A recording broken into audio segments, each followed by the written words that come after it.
वापस करो, वापस करो, वापस करो, गरीबों को राहत दो, गरीबों को राहत दो, गरीबों को राहत दो, गरीबों को राहत दो, गरीबों को राहत दो, गरीबों को राहत दो। एनसी गवर्नमेंट, हाय हाय, एनसी गवर्नमेंट, हाय हाय, उमर सरकार, हाय हाय, उमर सरकार, हाय हाय, उमर सरकार। हाय हाय।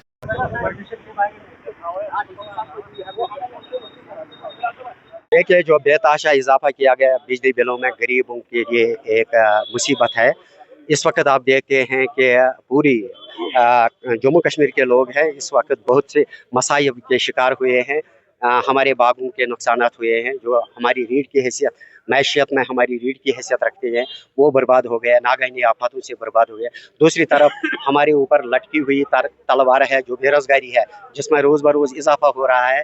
तो इन हालात के पेश नज़र उमर सरकार ने आज और एक अवाम कुछ फैसला ले लिया है कि उन्होंने बिजली में इजाफा किया है। हमारी नोटिस में ये भी आया है कि जिन लोगों को आय वाई दिया गया है इनकी भी बिलें आती हैं, 2000-3000 इनकी बिलें आती हैं। तो हम अवाम के साथ खड़े हैं। Peoples democratic party Mehbooba Mufti वाली सरकार, महबूबा मुफ्ती वाली ऑर्गेनाइजेशन तंजीम अवाम के साथ खड़ी है और अवाम के साथ कंधे से कंधा मिलाकर खड़ी है। और हम अवाम को जो मुश्किलात है उनको दूर करने का इजाला करने के लिए सड़कों पर निकल आए हैं। ये हुकूमत पर यह फर्ज आयद होता है कि उन्होंने वायदे किए थे। उमर अब्दुल्ला साहब ने लोगों के सामने रो रो के टोपी फैलाई थी कि मुझे वोट दे, मैं कश्मीरियों को, मैं जम्मू कश्मीर के लोगों को जहन्नम से निकालूंगी। लेकिन बदकिस्मती से न बेरोजगारी का इजाला किया गया है, न बेरोजगारी को कर्ब किया गया है, बल्कि आज देखने को मिला है कि फाइनल अप्रूवल जो दे दी गई है वो हमारे रियासत के वज़ीर आला उमर अब्दुल्ला साहब ने फाइनल अप्रूवल दी है। बिजली रेट जो हाइक की गई है, हम इसकी मुखालफत करते हैं। यह अवाम कुश पॉलिसी है, यह अवाम को मारने की मुद्रा है। असेंबली में उठाने से पहले अगर उमर अब्दुल्ला के सामने ये कागज पेश किए गए, उन्होंने फाइनल अप्रूवल दी है, तो वो क्या करेंगे? अब असेंबली में क्या करेंगे वो?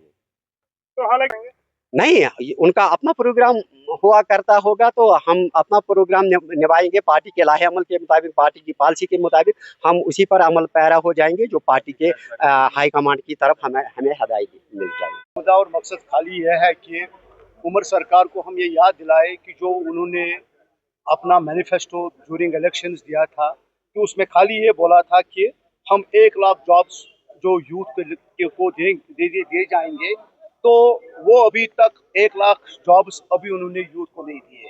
उन्होंने ये भी बोला था कि हम पीएसए को रिपील करेंगे, वो उनका मैनिफेस्टो था, लेकिन आज तक उन्होंने वो भी नहीं किया। आप देख रहे होंगे। और रिटर्न ऑफ कश्मीरी पंडित्स, उनका वो मैनिफेस्टो था कि हम कश्मीरी पंडित्स को बाज़ाब्ता तौर कश्मीर में अच्छी तरह से बसाएंगे। तो उनका दूसरा था कि जो अनजस्ट टर्मिनेशन था, जो हमारे मुलाजिम है किसी भी वजह से, कोई उनका बेटा, कोई उनका बाप, कोई उनका कुछ लिंक्ड विद टेररिज्म होगा, दे आर बीइंग टर्मिनेटेड। उस पर उन्होंने बोला था कि हम ये खत्म कर देंगे। उन्होंने दूसरा ये कहा था कि हम free water and electricity 200 unit देंगे। लेकिन आप देखिए कि बजाय कि 200 यूनिट्स फ्री देते, उन्होंने कंप्लीटली अनजस्टिफाइड टैरिफ इम्पोज किया जम्मू कश्मीर के लोगों पर। उनको 200 यूनिट फ्री देने थे, लेकिन क्या किया कि उन्होंने 6.83 टैरिफ का इजाफा किया। अब दूसरी बात उन्हें बोला कि हमारी सरकार अब इसको हाइक नहीं करेंगे।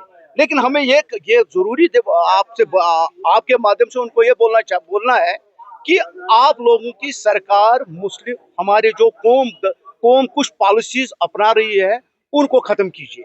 ये जो आपने टैरिफ लाया है, इसको रोल बैक कीजिए, क्योंकि वो पावर मिनिस्टर भी है, उनके इजाजत के बगैर ये नहीं हो सकेगा।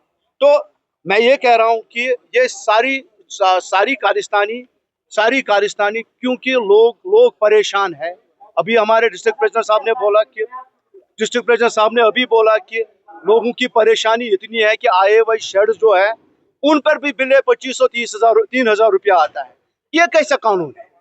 इन चीजों पे हमने अभी तो जो हमारी महबूबा मुफ्ती सर की सरबराही में जो हमारी जो पॉलिटिकल पार्टी है, पीपल्स डेमोक्रेटिक पार्टी, उसकी हिदायत पर हमने आज ये छोटा सा प्रोटेस्ट किया, ताकि हम उनको ये मैसेज दें, गवर्नमेंट को मैसेज दे कि ये इमीडिएटली रोल बैक कीजिए। जो नहीं हुआ तो हमारा इससे ज्यादा इंटेंसिफाइड प्रोटेस्ट होगा।